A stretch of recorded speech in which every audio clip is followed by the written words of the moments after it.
Bismillahirrahmanirrahim. Assalamualaikum warahmatullahi wabarakatuh. Alhamdulillah. Alhamdulillahi rabbil alamin. Wassalatu wassalamu ala asyrafil anbiya'i wal mursalin wa ala alihi wa sahbihi ajma'in. Pertama-tama marilah kita panjatkan rasa puji syukur kita atas kehadiran Allah Subhanahu wa taala, yang mana Allah Subhanahu wa taala masih senantiasa melimpahkan nikmatnya kepada kita semua, seperti nikmat kesehatan, kesempatan, dan nikmat iman, sehingga kita masih bisa menjalani hidup kita dan masih bisa juga melaksanakan ibadah dalam rangka mengharapkan ridha Allah Subhanahu wa taala. Kemudian salawat dan salam tak lupa pula semoga selalu tercurahkan pada qudwah hasanah kita, uswatun hasanah kita, Habibullah, yakni Nabi Muhammad sallallahu alaihi wasallam, yang mana Nabi Muhammad sallallahu alaihi wasallam telah membawa agama Islam ini dari zaman jahiliyah menuju zaman Islamiyah seperti yang kita rasakan pada saat sekarang ini. Baik, langsung saja. Perkenalkan, nama saya Muhammad Fatih Asarullah NIM 2114020 125. Pada kesempatan kali ini saya akan menafsirkan Quran surah Al-Hujurat ayat 12 dan ayat 13. Sebelumnya saya akan membacakan ayatnya terlebih dahulu.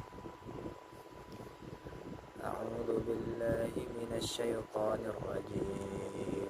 Bismillahirrahmanirrahim. Ya ayyuhalladzina amanu ijtanibu katsiran minadh-dhanni inna ba'dadh-dhanni ithmun wa la tajassasu wa la yaghtab ba'dukum ba'dhan ayuhibbu ahadukum an ya'kula lahma akhihi maytan fakarihtumuh wattaqullaha innallaha tawwabur rahim. Ya ayyuhan nasu inna khalaqnakum min dzakarin wa untha waja'alnakum syu'uban wa qabaila lita'arafu inna akramakum 'indallahi atqakum innallaha 'alimun khabir. Shadaqallahul azim. Yang artinya, wahai orang-orang yang beriman, jauhilah banyak dari prasangka. Sungguhnya sebagian prasangka itu merupakan dosa, dan janganlah kamu mencari-cari kesalahan orang lain, dan janganlah ada di antara kamu yang menggunjing sebagian yang lain. Apakah ada di antara kamu yang suka memakan daging saudaranya yang sudah mati? Tentu kamu merasa jijik. Dan bertakwalah kepada Allah, sungguhnya Allah Maha Penerima Taubat, lagi Maha Penyayang. Wahai manusia, sungguh kami telah menciptakan kamu dari seorang laki-laki dan seorang perempuan. Kemudian kami jadikan kamu berbangsa-bangsa dan bersuku-suku agar kamu saling mengenal. Sesungguhnya yang paling mulia di antara kamu di sisi Allah ialah orang yang paling bertakwa. Sungguh Allah Maha mengetahui lagi Maha teliti.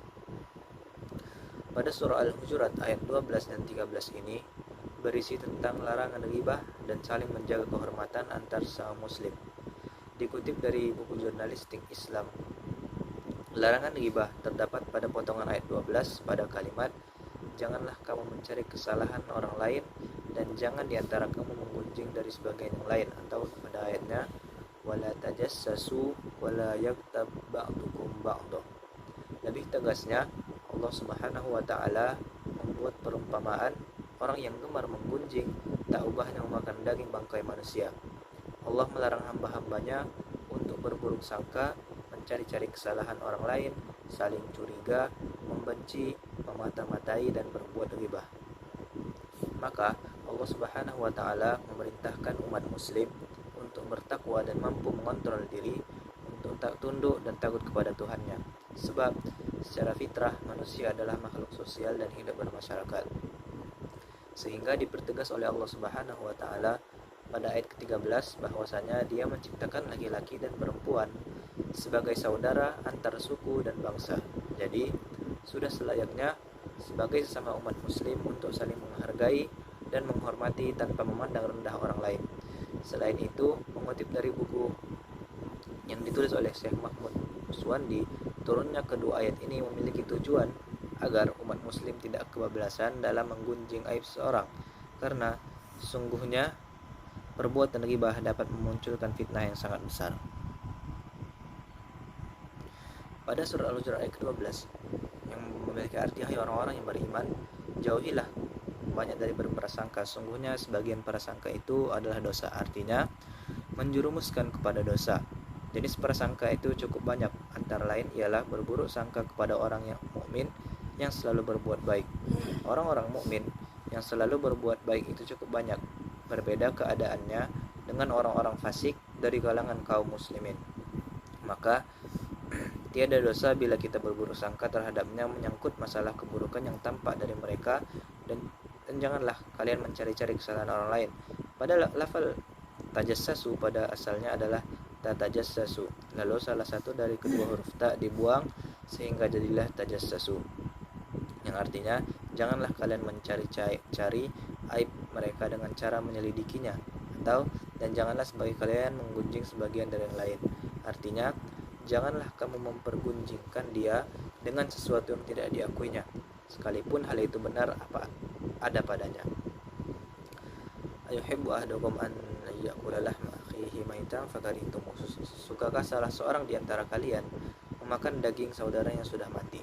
Lafal maitan pada dapat pula dibaca mayitan, maksudnya tentu saja hal ini tidak layak kalian lakukan, maka tentulah kalian merasa jijik kepadanya. Mempergunjingkan orang semasa hidupnya sama saja artinya dengan memakan dagingnya sesudah ia mati, maka kalian jelas tidak akan menyukainya. Oleh karena itu janganlah kalian melakukan hal ini, dan bertakwalah kepada Allah, yakni takutlah akan azab Allah bila kalian tidak mempergunjingkan orang lain. Maka dari itu bertaubatlah kalian dari perbuatan ini, sungguhnya Allah Maha penerima taubat.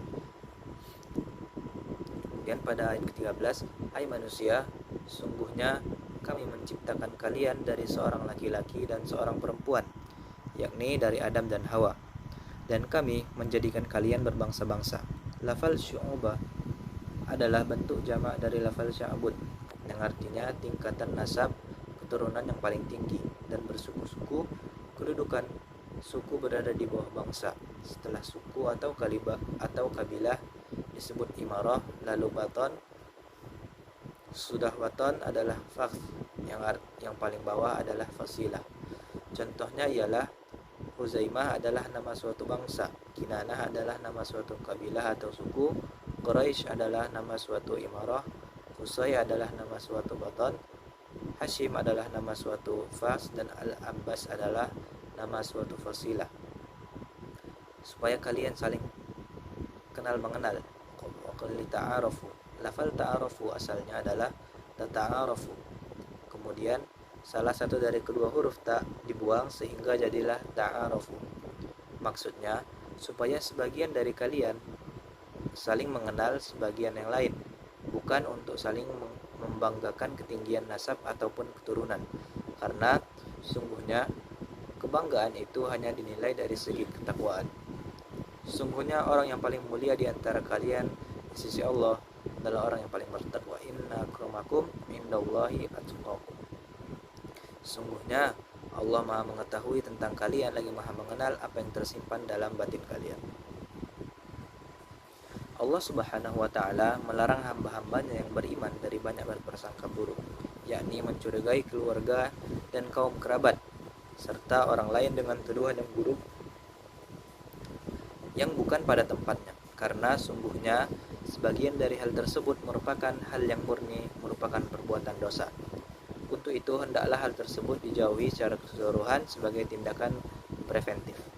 Telah diriwayatkan kepada kami dari Amirul Mukminin Umar bin Al-Khattab radhiyallahu anhu bahwasanya ia pernah berkata, jangan sekali-kali kamu mempunyai prasangka terhadap suatu kalimat yang keluar dari lisan saudaramu yang mukmin, melainkan hanya kebaikan belaka. Sedangkan kamu masih mempunyai jalan untuk memahaminya dengan pemahaman yang baik.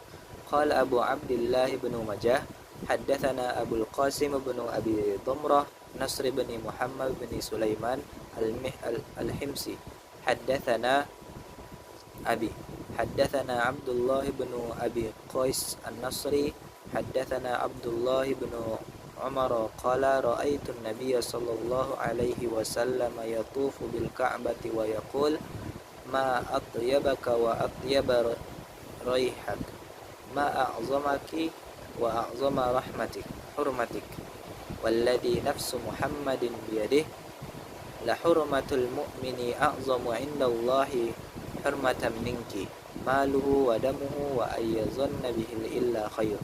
Abdullah ibnu Majah mengatakan, telah menceritakan kepada kami Abul Qasim ibnu Abu Damrah, Nasr ibnu Muhammad ibnu Sulaiman al-Himsi telah menceritakan kepada kami ayahku, telah menceritakan kepada kami Abdullah ibnu Abu Qais an-Nadri, telah menceritakan kepada kami Abdullah ibnu Amr radhiyallahu anhu yang mengatakan bahwasanya ia pernah melihat Nabi Muhammad sallallahu alaihi wasallam sedang tawaf di Ka'bah seraya mengucapkan, alangkah harumnya namamu, alangkah harumnya baumu, dan alangkah besarnya namamu, dan alangkah besarnya kesucianmu. Demi Tuhan yang jiwa Muhammad berada di dalam genggaman dan kuasaannya, sesungguhnya kesucian orang mukmin itu lebih besar di sisi Allah Subhanahu wa taala daripada kesucianmu. Harta dan darahnya jangan sampai dituduh yang bukan-bukan, melainkan hanya baik belaka.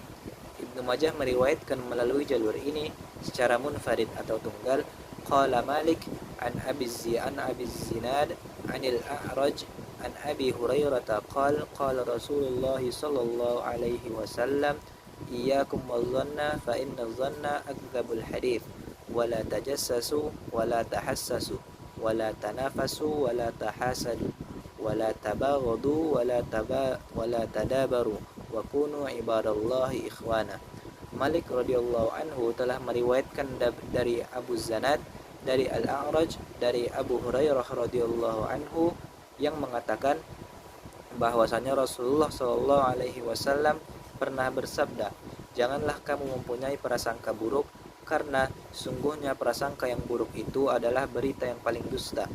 Janganlah kamu saling memata-matai, janganlah kamu saling mencari-cari kesalahan, janganlah kamu saling menjatuhkan, janganlah kamu saling mendengki, janganlah kamu saling membenci, dan janganlah kamu saling berbuat makar. Tetapi jadilah kamu sekalian hamba-hamba Allah yang bersaudara. Imam Bukhari meriwayatkan dari Abdullah ibnu Yusuf, sedangkan Imam Muslim meriwayatkannya dari Yahya ibnu Yahya. Imam Abu Daud meriwayatkan dari Al-Atabi dari Malik dengan sanad yang sama. Qala Sufyan bin Uyainah an Az-Zuhri an Anas radhiyallahu anhu qala Rasulullah sallallahu alaihi wasallam la taqata'u wa la tadabaru wa la tabaghadu wa la tahasadu wa kunu ibadallahi ikhwana wa la yahillu lil muslimi ay yahjura akhahu fawqa thalathati ayyam.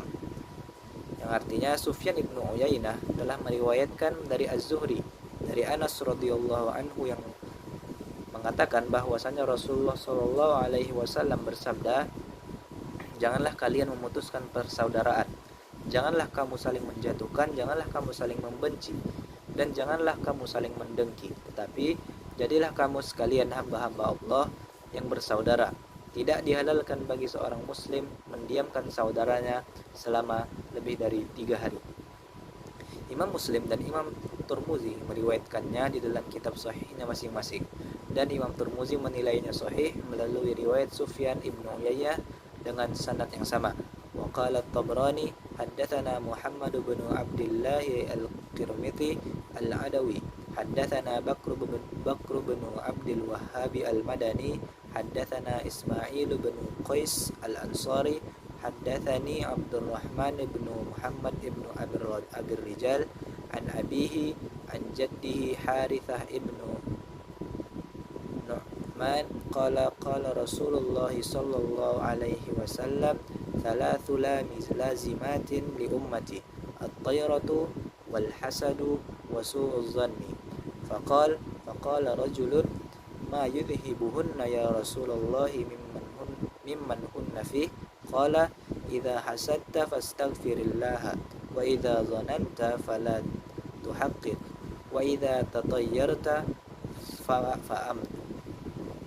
Imam Tabrani mengatakan, telah menceritakan kepada kami Muhammad ibnu Abdullah al-Qurmudi al-Adawi, telah menceritakan kepada kami Bakar Abdul Wahhab al-Madani, telah menceritakan kepada kami Ismail ibnu Qais al-Ansari, telah menceritakan kepadaku Abdurrahman ibnu Muhammad ibnu Abdul Rijal dari ayahnya, dari kakeknya Harisa ibnu Nu'man radhiyallahu anhu, yang mengatakan bahwasanya Rasulullah Shallallahu alaihi wasallam pernah bersabda, ada 3 perkara yang ketiganya memastikan bagi umatku, yaitu tiarah, dengki, dan buruk sangka. Seorang lelaki bertanya, wahai Rasulullah, bagaimanakah cara melenyapkannya bagi seorang yang ketiga-tiganya ada pada dirinya? Rasulullah Shallallahu alaihi wasallam menjawab, apabila kamu dengki, mohonlah ampunan kepada Allah Subhanahu wa taala, dan apabila kamu buruk prasangka, maka janganlah kamu nyatakan, dan apabila kamu mempunyai tiarah ataupun pertanda kemalangan, maka teruskanlah niatmu. Oke, sekian dapat saya sampaikan. Kurang dan lebihnya saya mohon maaf. Akhirul kalam, wassalamualaikum warahmatullahi wabarakatuh.